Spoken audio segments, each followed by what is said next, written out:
on se fabrique le serveur. Alors, on va utiliser un serveur qui s'appelle express.js. Pardon, express tout court. Alors, si vous ne connaissez pas, on va aller sur npm.js et on va juste chercher, voilà, npm.js et on va chercher express. Et express, c'est voilà, un serveur voilà, très facile à utiliser. Alors, on va regarder, vous voyez que, voici la documentation. On fait un const express égale à require express après l'avoir évidemment installé. Et alors, alors j'ouvre une petite parenthèse. À chaque fois que vous voyez require, ça veut dire que vous êtes en train d'utiliser un module qui est fait pour Node. Alors, jusqu'ici, quand vous faisiez du JavaScript, vous étiez toujours dans le browser. Vous faisiez du document, query selector, machin. Par exemple, si là, je vais dans du JavaScript ici, et que je lui dis, par exemple, document, voilà, document voilà, automatiquement, il sélecte le document, ça veut dire la page entière. Et dessus, j'ai par exemple query selector, et puis si je lui dis query selector div, il va me donner la première div qu'il trouve. Ça, ce document, ça marche parce que le document, il appartient au browser, au navigateur. Mais là, dans Node, on n'a plus de navigateur. Et donc, ça ne marche pas exactement des mêmes manières. Dans le navigateur, on faisait du import et du export quand on avait besoin de modules. Quoique je ne sais pas si vous avez vu ça encore dans le précédent projet. En tout cas, quand on travaille en Node, eh bien, on utilise du require. Même si depuis quelques années, de plus en plus, on arrive à utiliser du import et du export dans Node, c'est ce qu'on appelle des modules ES. Donc, si vous cherchez ES module, ES ça veut dire JS, hein, donc ECMAScript ça veut juste dire JavaScript.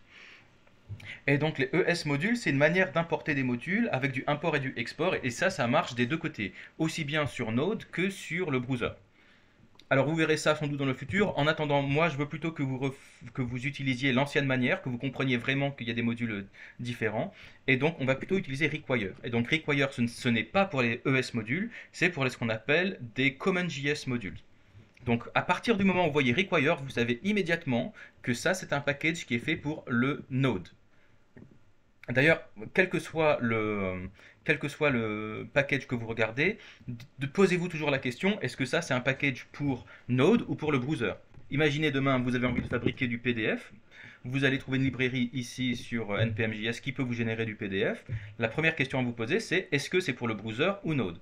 Ah bah là, regardez par exemple PDF, tout de suite il me dit, hop, create basic PDF files in the browser or Node.js. Il me dit les deux. Voilà, et donc pour tous les packages, il faut que vous vous posiez cette question. Bah, vous voyez par exemple ici l'envoi du script source machin, ça on sait que c'est du HTML, donc ça on sait que ça va être pour le browser.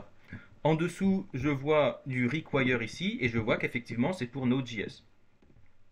Alors nous, Express, c'est évidemment pour du Node.js, et donc en général, quand on l'utilise, on va plutôt utiliser du require.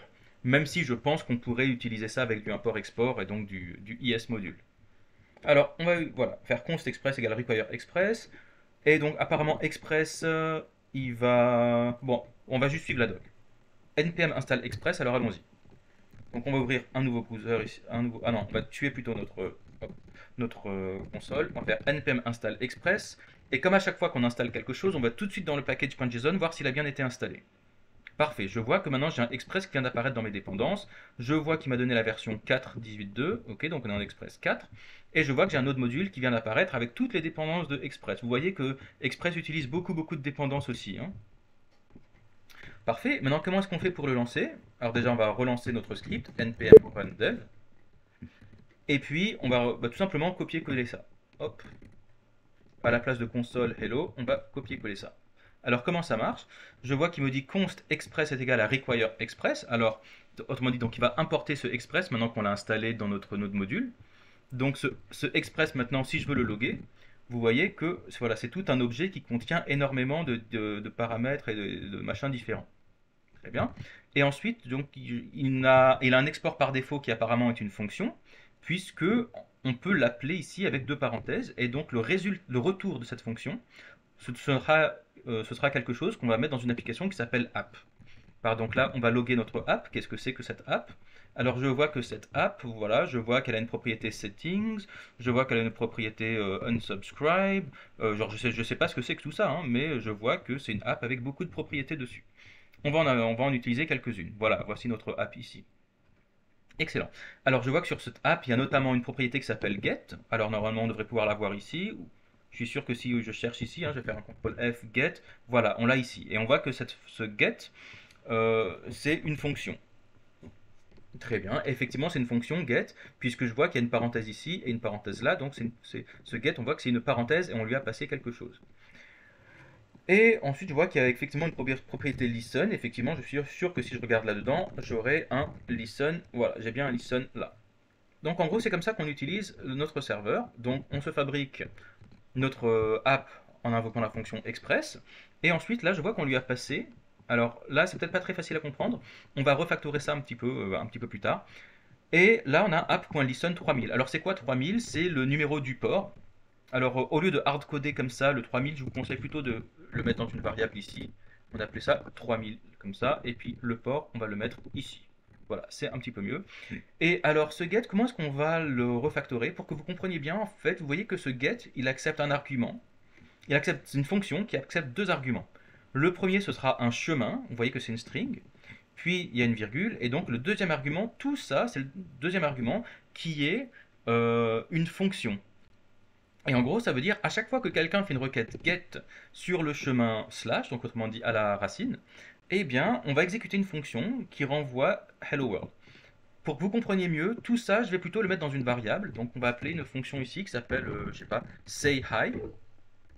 Voilà. Et dedans, voilà. En fait, tout ça, je vais le sortir. Voilà. Enfin, on va enlever le say hi. Je vais plutôt le mettre là. Alors, pour l'utiliser, voilà, je vais plutôt l'appeler say hi ici. Et là, je vais mettre le say hi là. Voilà. Et ça marche encore très bien, hein. Donc en gros, tout ce qu'on dit, c'est que quand quelqu'un fait une requête get sur le slash, donc sur la racine, exécute la fonction say hi.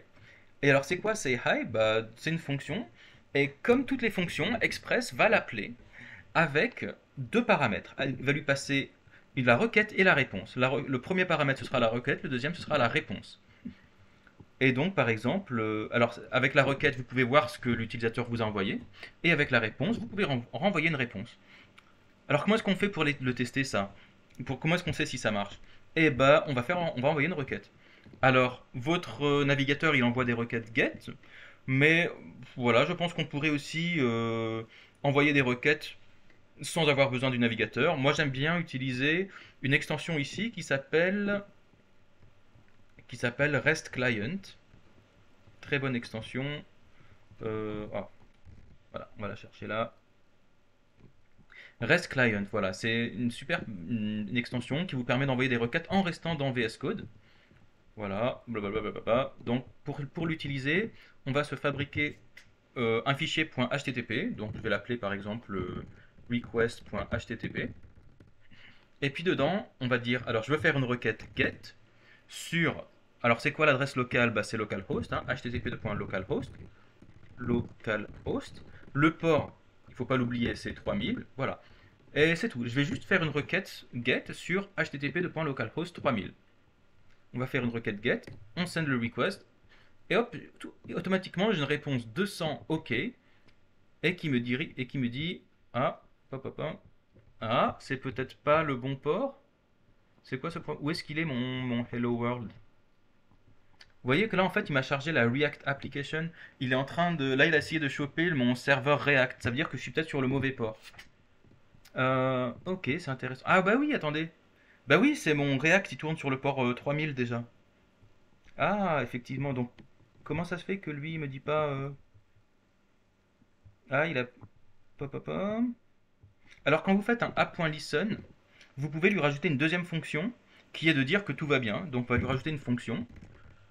En fait, j'ai pas vraiment besoin de lui donner un nom. Voilà. Et puis je vais lui dire console log server is running on port avec le numéro du port. Voilà, là, server is running on 3000. Mais je le soupçonne en fait de pas vraiment bien tourner parce qu'en fait, j'ai l'impression que là, c'est le serveur React, là, c'est le front qui est en train de me répondre. Parce que là, j'ai un petit web server là que je fais tourner ici et je pense que voilà, vous voyez que lui aussi, il tourne sur le port 3000. Donc c'est pour ça, on a un petit conflit. Du coup, mon serveur, je vais plutôt le faire tourner. Ah bah tiens, hop, je vais le faire tourner sur le port 3002. Allez, 3002, comme ça. Hop. Voilà, server is running on port 3002. Et maintenant, sur ma requête ici, je vais lui dire, tu m'envoies une requête sur le port, voilà, 3002. Hop. Voilà, là j'ai bien 200 OK, il me dit bien Hello World. Ok, parfait, donc on a bien fait un setup de notre serveur. Et puis maintenant, on va voir quelles sont les requêtes qu'on est censé lui envoyer.